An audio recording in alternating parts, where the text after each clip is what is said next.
What's up, guys? We're doing a Ragnarok fight list. I really like this manga. I wanted to do a tier list. I started reading like a couple weeks ago actually, and I really wanted to make this video. So at the last place, this fight is not even that bad, but last place is Lubu versus Thor. Honestly, it just has a few flaws. Like Lubu and Thor, they were just really shallow characters, and some of the most boring in the series besides Hajun. And this fight also had to introduce a lot of mechanics like Volan. The choreography is pretty simple by Ragnarok standards.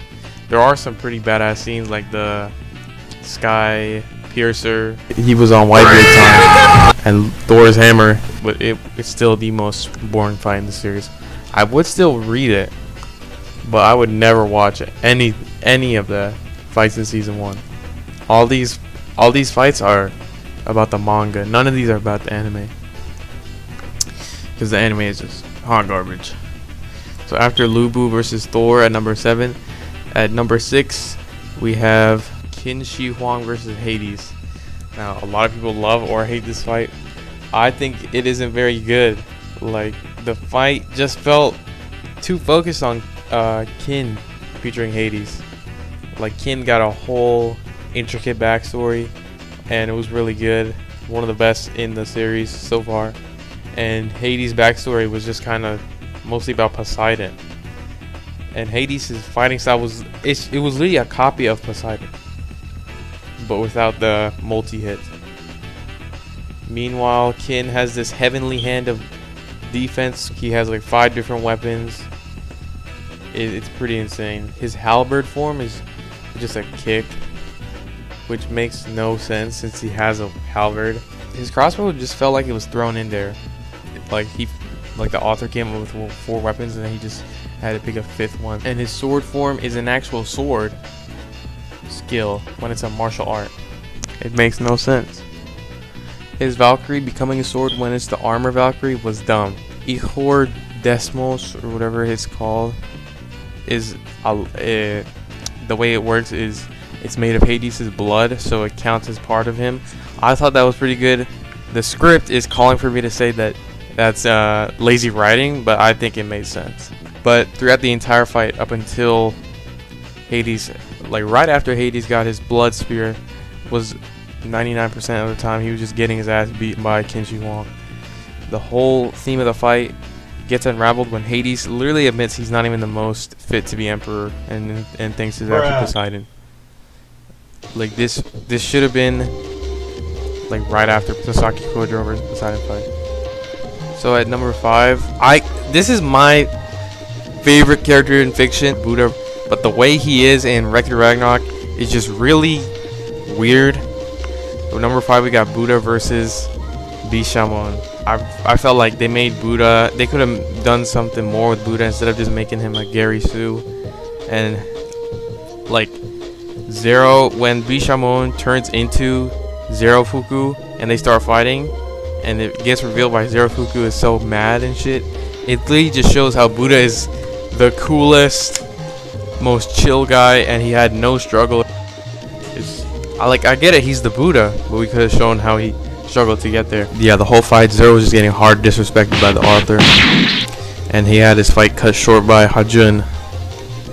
And Hajun just had no fucking personality. He was just generic bad guy. He was supposed to, up the stakes because he's beating. Oh wait, he's beating Buddha. So Buddha was obviously carried by plot armor. There was no reason to actually believe Buddha was in any harm. The fight felt like fluff, leading to Buddha's inevitable win. It's kind of like the whole series is about who's gonna win, the gods or the humans, but some of these fights are really obvious, like the 3rd and the 6th fight.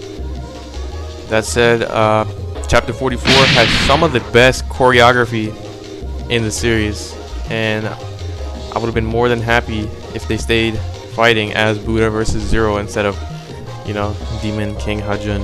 Alright, the script says that Zero's my favorite, but it's actually Buddha. But Zero's a pretty good character. I wanted to see him I want to see more of Zero. Still a decent fight, but Hajun just felt like a generic power boost. I did like the Beelzebub foreshadowing though with Hajun. So at number 4 we got Raiden versus Shiva. And honestly the beginning of the fight was pretty generic. Just a basic fist fight back and forth. Raiden's first backstory was boring. He didn't seem that interesting, and Shiva was kind of annoying. Felt like a bottom tier fight. Then we got Shiva's backstory. It was an amazing backstory, how he just soloed the entire pantheon like Sun Wukong.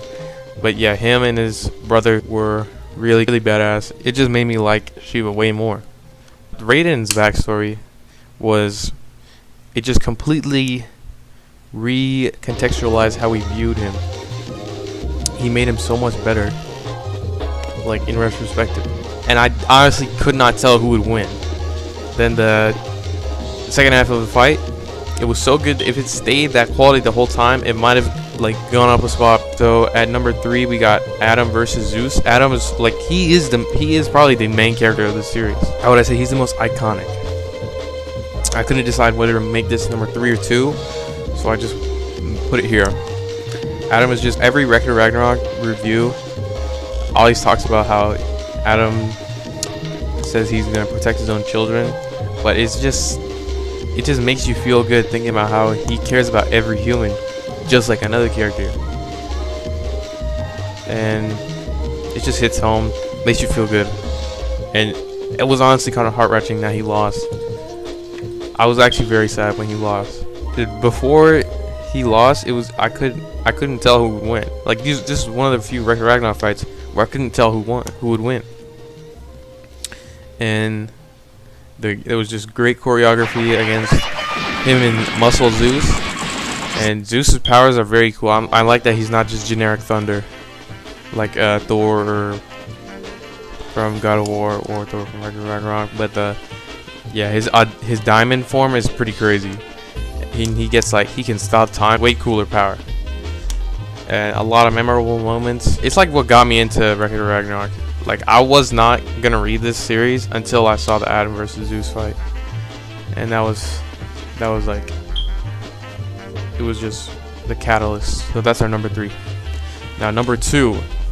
Now I'm a big Vagabond fan, and we got probably one of the best Vagabond characters in here. We got Sasaki Kojiro, and I love the way he gets portrayed here. He's never won a fight. He's a loser who trained really hard to get where he is, but he still never won a fight. And Poseidon is portrayed as this king who was born with his gifts and didn't really have to train. Kind of like this one fight I know. But it was obvious the score was set up in a way so that humanity had to win. I mean, they were 0-2. They could not go 0-3 or else it would be hopeless. Actually, I would have preferred it was 0-3. And they lost a bunch of fights. And then they cheat. But that's my own headcanon. That's what I would have preferred. But we got what we got, and it's still pretty good. But the reason this fight is really good is because they're just complete opposites. And Poseidon, we didn't get his backstory here, but when we got it in Qin Shi Huang versus Hades, it made me like this fight way more. The only reason this is not number 1. This fight is not only the best in Record Ragnarok, set a new standard for fights in manga. These two characters, they were the best in the series. They had so much about them that just lifted up each other. It's not just like good and evil like some of the other fights. It's like good on the side of evil versus evil on the side of good, and the moral dilemma of who is right. And obviously both of their backstories are always, the Record Arc backstories are all really good. I would say they're all really good, and these two are standouts. So many great scenes, like especially Heracles embracing Jack as he dies. Jack saying he wants to die Heracles in his favorite color. Like, that was insane. Like, if Adam versus Zeus made me want to read this series, Jack versus Heracles wanted me to read it again. And as Jack left the arena, he was met with, boos, because he just killed the hero that everybody loved. even though he put his life on the line to protect humanity. And there's so many great Heracles scenes, and this ain't even counting all the choreography and the fights of it, and Jack's crazy mind games with the Big Ben dropping a building and tricking Heracles into faking which weapon he thinks is his Volan. The setting was really good. It's not just a generic battlefield. It's a whole city. I could talk about this fight way more, but I got other stuff to do. I gotta make more new videos. It's undoubtable. Jack vs. Heracles is #1. Make sure to join the Ring City Discord.